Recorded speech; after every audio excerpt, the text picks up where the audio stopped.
Alright, today we start on the new well. So what we're going to do is try to see here what we've got. So we've got the old well house here, right in this area. And it's really tiny, not a lot of room in there. And more to the point, it has two tanks in it. Our well produces sand, so there's a settling tank and then a pressure tank. And the weight of that is tipping the entire building. I'm not sure if you can see that on the screen. But we also have the two houses and all of the farm animals and stuff, and so I need to put in a booster pump in order to, supply that sort of demand. So I've got to temporarily put in the tank and the booster pump. They are on site, and I'm going to temporarily put them in. They're going to go right in this area, like right out here. That way I can plumb into the well and keep it running, but I can get the water pipe and the electricity up in the air so I can tear out the pad around the well and put in something new. So that's going to be the plan, and I'm going to take you along with me here. I'm going to pull the tractor up, and the ground's not terribly level there, but we're going to get it leveled out. So and this is temporary. I'm not doing a bunch of crazy stuff. I just got 9 cubic feet of sand, which is a third of a yard, just to kind of put a sprinkling on. We have super sandy soil here anyway, but you still have to be cautious about something getting poked up through the bottom of the rain tank or the water tank. So I'm gonna scrape all this down and get it somewhat level. I've got the plate compactor to compact.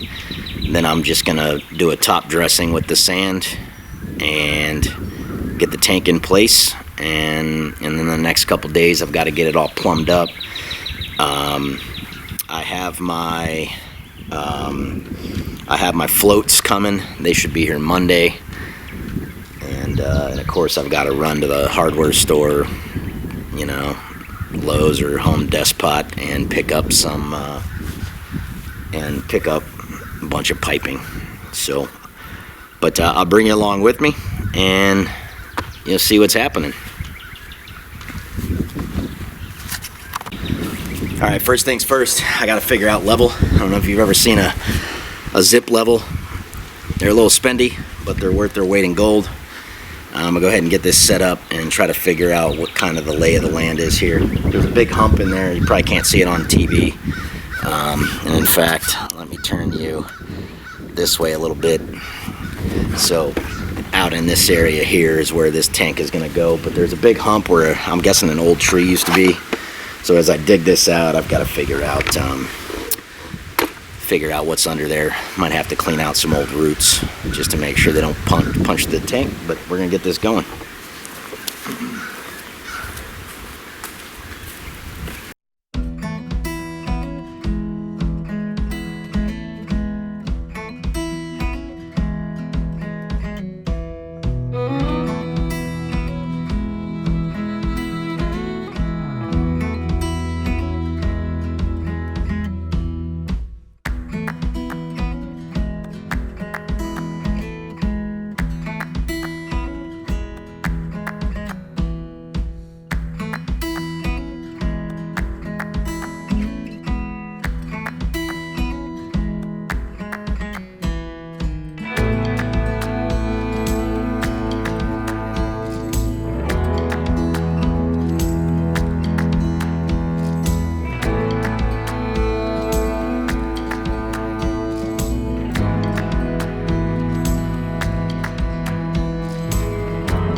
that tractor.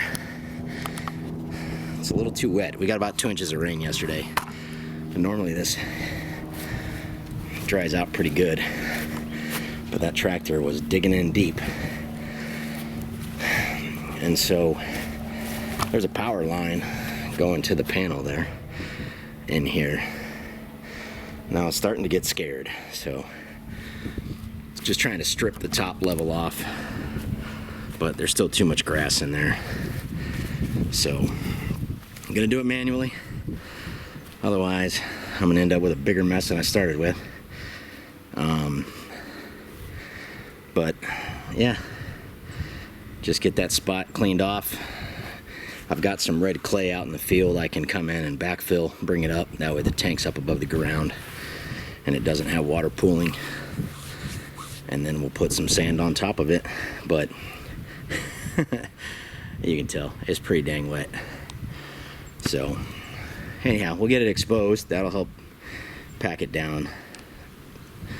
It'll help dry it out so I can get it packed. But time to do some shovel work.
So getting the topsoil cut off just manually, it's not even, but like I said, I'm gonna bring some clay in and just put a top coat in. But something interesting is happening here. I don't know if you'd be able to see this, but can you see that? That sand here is like, it's like turning into a liquid. Anyway, we did just get 2 inches of rain, so I'm kind of hoping that's the case. And that once I get the water tank on here, again, this is only temporary, but once I get the water tank on, then you know, we don't have any crazy weird settling, even if it is temporary. I don't want to destroy the tank or collapse the side or something. So anyhow, that's where we're at.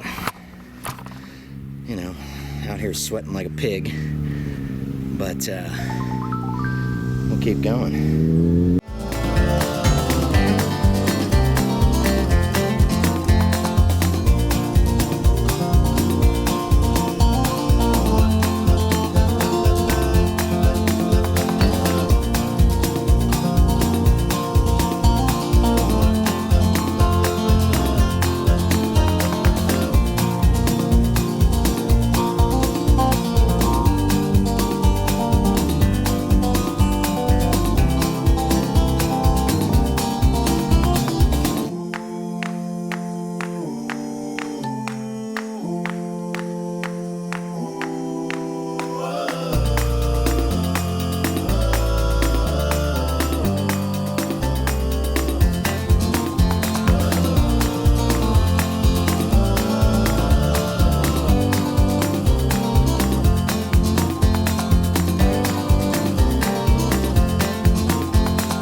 Alright, so I got the spot cut out, topsoil ripped off. Sorry for my heavy breathing. Pull the camera off the stand here. So, that's it. It's about 100 feet, or 100 inches square. Remember, that's a 96-inch tank. So, I'm not too worried about that. I am worried about this ground, though. I don't know if you can see this, but can you see that movement? I mean, it is sloppy, but to that point, we have had like 13 inches of rain in the last 2 weeks. So anyhow, what I'm gonna do, I mean, this is mostly sand. It's hard to tell when it's wet, but you can see it's pretty much all sand. There's some organics in it, obviously, but I'm gonna let it dry, see if this edge over here tightens up. That sloppiness kind of scares me out, but you can't really tell. Well, you can, but I drove the tractor right through here, and I think I you know, softened everything up and made it messy. So we'll let this dry. I'll hit it with the plate compactor and try to get it a little bit level, and then I'll bring in a couple buckets of red clay and put on top of this and compact that as well. Then what I'm going to do is, I have some geotech fabric. I might lay that on here just as a bit of a barrier, and then put that sand on top as a top dressing. Now the issue is I would go get the red clay now, but I can't, because in order to get out in the pasture with the tractor, I have to come across the septic line, or one of the septic lines, and with this ground as mushy as it is, I don't want to have to be fixing that. So anyhow, we're gonna let this sit, and I'll bring it back maybe later today, if not tomorrow, when we get to putting some clay on it and getting the tank in place.